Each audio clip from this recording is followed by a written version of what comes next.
হরে কৃষ্ণ। তো শুরু হতে চলেছে ভক্তদের অতীব প্রিয় বহু প্রতীক্ষিত মহিমান্বিত দামোদর মাস। আগামীকাল 7ই অক্টোবর থেকে শুরু হচ্ছে দামোদর মাস এবং চলবে 5ই নভেম্বর পর্যন্ত। তো এই দামোদর মাস হচ্ছে ভগবানের অত্যন্ত প্রিয়, আর এই দামোদর মাসকে অনেকে ডিসকাউন্টের মাস বলে থাকেন, কারণ এই দামোদর মাসে আপনি যা কিছু করবেন তার কিন্তু 1000 গুণ অধিক ফল লাভ আপনি করতে পারবেন। যেমন ধরুন কেউ 1 মালা জপ করলো, তো এই দামোদর মাসে সে কিন্তু 1000 মালা জপের পুণ্যফল লাভ করবে। কেউ একটি মাত্র কিছু দান করলো, সে কিন্তু হাজার হাজার দানের পুণ্যফল লাভ করবে। ঠিক সেরকম এই দামোদর মাসে কেউ যদি একটি মাত্র ঘৃত প্রদীপ ভগবান শ্রী দামোদরকে দান করতে পারেন, তাহলে তার পুণ্যফল ভগবান নিজেও কি তাকে উপহার দেবেন সেটা খুঁজে পান না, তাই তিনি সেটা না খুঁজে পেয়ে তার ভক্তদের মাঝে তিনি নিজেকেই বিলিয়ে দেন। তাই আপনারা কৃপা করে এই দামোদর মাসে অন্তত পক্ষে একটা ঘৃত প্রদীপ ভগবানের উদ্দেশ্যে দান করবেন। অবশ্যই আপনারা মাটির প্রদীপ বাজার থেকে কিনে নিয়ে আসবেন, তারপর সেটিকে পরিষ্কার করে ঘি দিয়ে আর সলতের মধ্যে একটুখানি কর্পূর লাগিয়ে ভগবানের উদ্দেশ্যে নিবেদন করবেন, কারণ ভগবান কর্পূর মিশ্রিত ঘৃত প্রদীপ অত্যন্ত পছন্দ করেন। আর এই দামোদর মাস এতটাই মহিমান্বিত যে শ্রীমতী রাধারানীও এই মাস পালন করে গেছেন। আর অবশ্যই আপনারা ভগবানের যে যশোদা দামোদরের যে দামবন্ধন লীলার চিত্রপট আছে, সেগুলিতে আপনারা ভগবানের উদ্দেশ্যে দীপদান করবেন।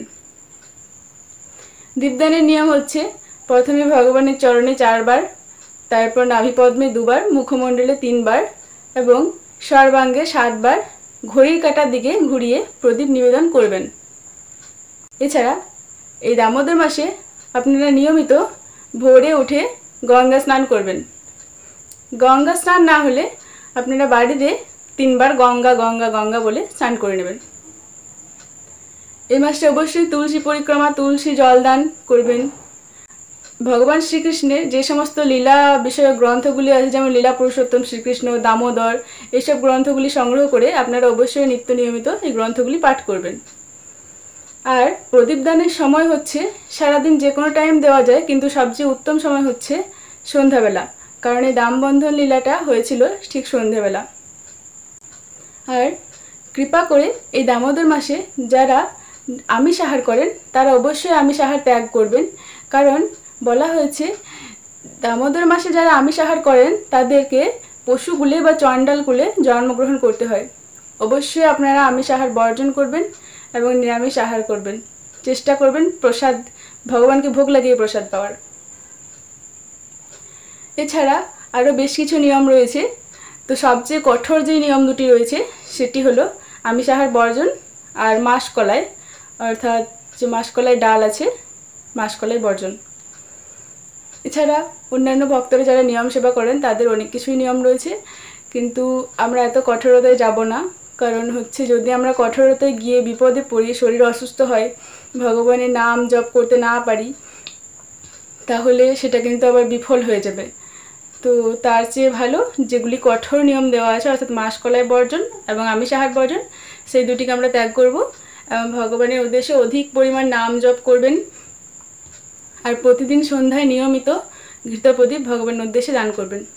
আর মাটির প্রদীপ কিন্তু একবারই ব্যবহারযোগ্য। আর সবচেয়ে উত্তম হবে যদি আপনার তুলসী কাষ্ঠের প্রদীপ ভগবানকে নিবেদন করতে পারেন। আর প্রদীপ নিবেদনের সময় অবশ্যই দামোদর অষ্টকম কীর্তন করবেন। নমামি শরম সচিদানন্দরূপম লসৎকুণ্ডলম গোকুলে ব্রজমানম যশোদাভিয়ালোকলাব্ধবমানাম পরাম নিষ্ঠামাত্তাম ততো দ্রুতগোপা। এই দামোদর অষ্টকম কীর্তন করে আপনারা ভগবানের উদ্দেশ্যে প্রদীপ নিবেদন করবেন।